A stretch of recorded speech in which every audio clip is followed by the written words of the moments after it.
Merci à Mme Constance pour cette invitation. Je pense que nous avons suivi nous tous le débat, la chute du bureau de l'Assemblée nationale. C'était le 14 décembre. Et le 15 décembre, on a clôturé la session.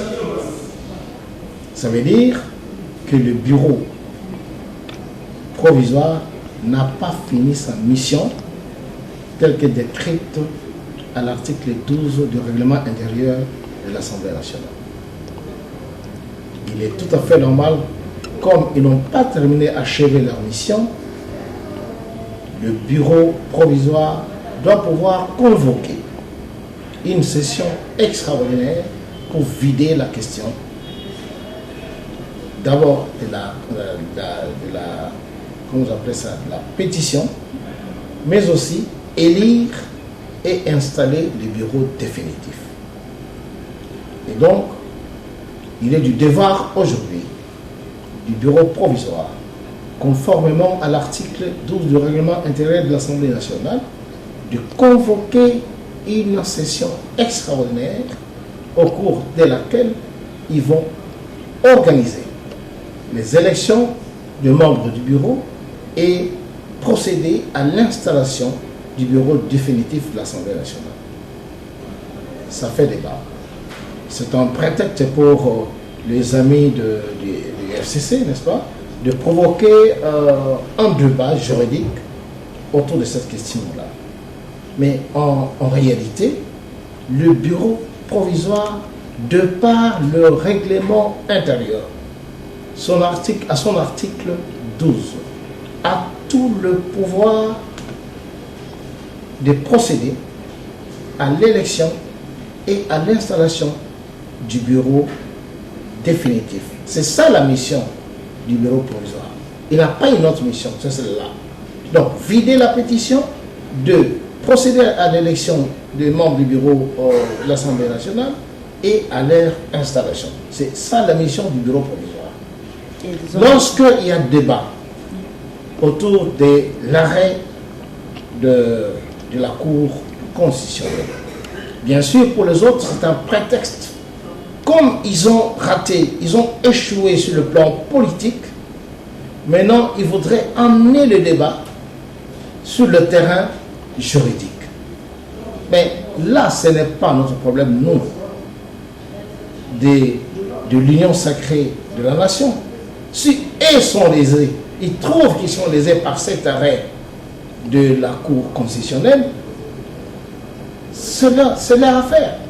Ils savent comment ils doivent procéder et à quelle instance ils peuvent s'adresser.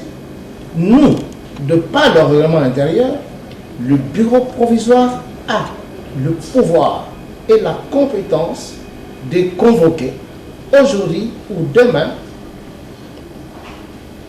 une session extraordinaire pour vider toute la mission toutes les missions qui lui sont dévolues par le règlement intérieur. C'est clair et net. C'est ça le débat. Donc vous doutez encore. Donc pour vous, jusqu'aujourd'hui, vous continuez à douter de la requalification. Elle a été faite le 14 décembre. Nous avons vécu avec vous ensemble les débats, la plénière du Parlement. Et au cours de cette plénière-là, tout le bureau a été balayé. Vous le savez, en dehors seulement du questeur adjoint qui était malade. Ici, c'est un cas de force majeure. Et comme justement, le bureau n'a pas vidé sa mission, il est du devoir du bureau provisoire de convoquer illico une session extraordinaire pour vider cette question et mettre en place le bureau définitif de l'Assemblée nationale. Ça, ce n'est même pas un débat parce que c'est du pouvoir. C'est du pouvoir, ça revient automatiquement au bureau provisoire. Mais les autres veulent en faire un débat juridique pour se récupérer. Mais en réalité, ce débat ne doit pas exister parce que cette affaire est réglée d'office par le règlement intérieur de l'Assemblée nationale. Comment interpréter l'opinion d'un opérateur politique? C'est son droit de critiquer. C'est ça qu'on appelle la démocratie, n'est-ce pas? divergence d'opinion. C'est son opinion à lui. Même, je crois, moi, que ce n'est pas l'union sucrée. Nous avons démontré, parce qu'ils se vantaient qu'ils avaient la majorité. Vous l'avez vu même le jour de la plénière, le 14 décembre. Ils brandissaient une majorité de plus de 300 députés. Mais lorsque nous sommes entrés dans la plénière, la majorité s'est dégagée. Vous avez vu vous-même. Il n'avait que 200 députés. Et nous avions 281 députés et nous les avons écrasés pendant les élections, pendant le vote. On les a écrasés totalement. Mais lorsque l'honorable, l'excellence, comment ça s'appelle, Mosito, parle d'une union sucrée, il se met dans la peau de l'opposition, de l'opposant. C'est un opposant aujourd'hui. C'est son opinion à lui. Moi, nous, ça ne me fait ni chaud, ni froid, parce que nous sommes convaincus que la majorité aujourd'hui nous appartient, nous, de l'union sacrée de la nation. Vous avez suivi la secrétaire générale adjointe des Nations Unies, et vous avez dit quoi? Il n'y a pas de crise politique au Congo. Moi, j'ai rejoint justement le point de vue de la secrétaire générale adjointe des Nations Unies. Il n'y a pas de crise politique. Ça a été créé comme ça par les amis de l'IFCC. Ils savent que leur majorité était fondée sur la tricherie, sur la fraude. Et comme la fraude corrompt tout, et la vérité finit toujours par triompher, la vérité a triomphé le 14 décembre 2015, lors de la plénière, où nous avons traité des pétitions. Nous avons démontré à la face du monde, à l'opinion nationale et internationale, que le FCC n'avait pas la majorité au Congo. C'est clair, non? C'est vraiment clair. Ce n'est même pas à débattre. C'est connu.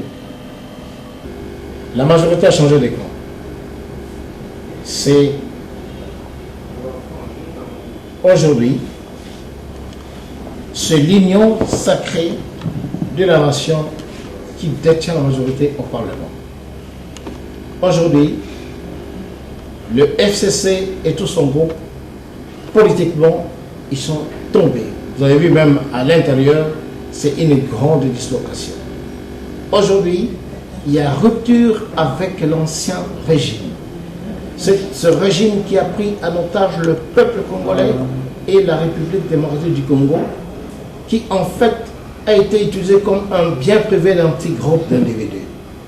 Aujourd'hui, le peuple s'est accaparé, a récupéré son pouvoir, a récupéré le pays, a récupéré la façon de gouverner ce pays à travers l'union sacrée de la nation et le chef de l'État qui est le garant de la nation. Tout le monde le sait aujourd'hui. Et c'est fini. Cette histoire où on avait soumis la République sous le commandement de quelques individus est terminée et le peuple a récupéré le pouvoir finalement.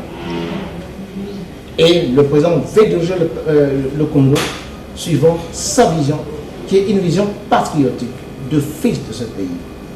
Il n'était pas normal que ce pays soit abandonné entre les mains de quelques individus et au détriment des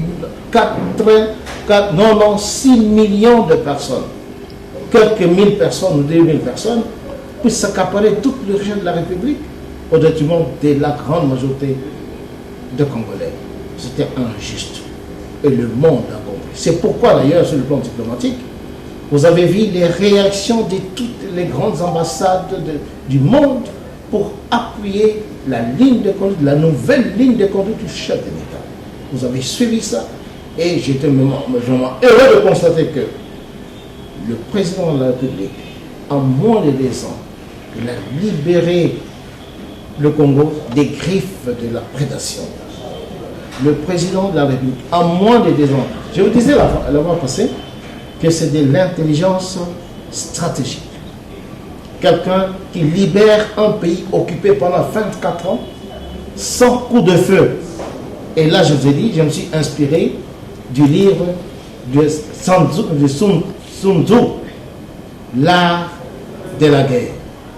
Soumettre l'ennemi sans un coup de feu. Ça, c'est génial. Ça procède de l'intelligence stratégique. Et voilà, le président démontrait que c'était un grand stratège, un homme extrêmement intelligent. Aujourd'hui, le Congo a été libéré sans un seul coup de feu, malgré toutes les menaces qui guettaient ce peuple et cette république. Et voilà, c'est la grande victoire du peuple congolais. Vous avez vu comment est-ce que tous les Guinois et toute la République a fêté cette grande victoire historique du peuple congolais sur une dictature terrible. Le peuple d'abord. Ça veut dire quoi?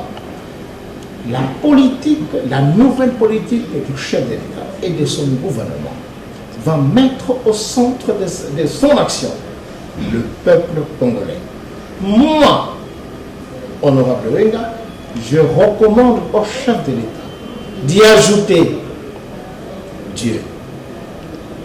Il y a 3 valeurs que la nouvelle gouvernance du chef de l'État, 3 valeurs qui doivent primer. Dieu, le peuple, la République. Vous voyez ce triangle-là? Dieu, le peuple, la République. Avant toute chose, il y a d'abord Dieu. Et quelqu'un qui croit en Dieu, il a de l'amour du prochain. Il respecte le bien public. Il respecte les normes. Parce qu'il est guidé par Dieu, par l'amour, par la lumière. Pourquoi après Dieu c'est le peuple? Parce que toute l'action du gouvernement doit être d'abord s'intéresser à la vie du peuple congolais. Le peuple doit être au centre de la politique, de la nouvelle gouvernance. Et en 3e, comme fondement, sous-bassement, c'est la République.